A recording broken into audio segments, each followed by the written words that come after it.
Once your site plan is established, we come to another important part of opening a child care program: the right number of children to care for in your program. The regulations outline the largest ratio each provider can care for in each type of program. These are guidelines for the maximum number of children a provider can care for.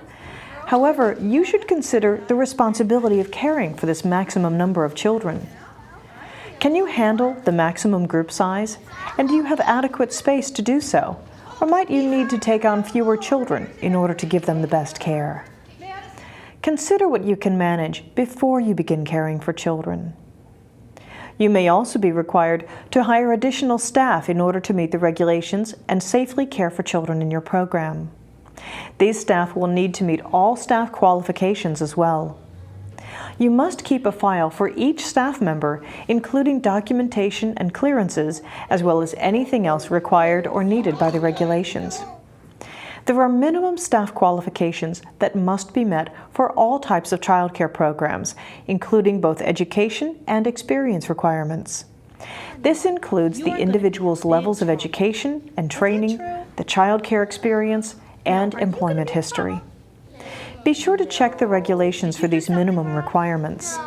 If you need additional assistance in handling this, contact your licensor or registrar. Background checks are an important part of opening a child care program or hiring staff for your program. All caregivers must be fully approved in order to be left unsupervised with the children.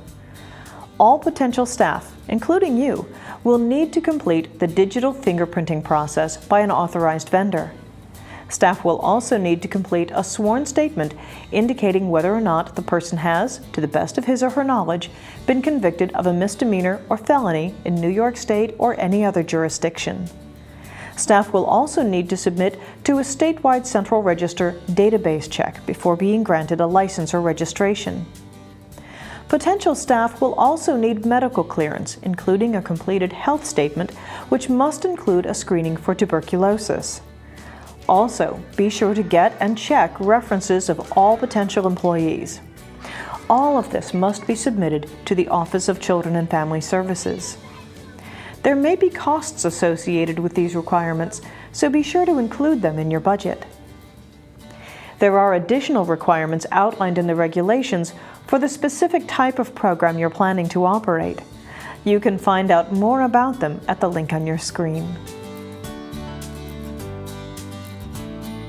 Once staff have been approved to work in your program, you will need to be sure they are properly trained to work with children.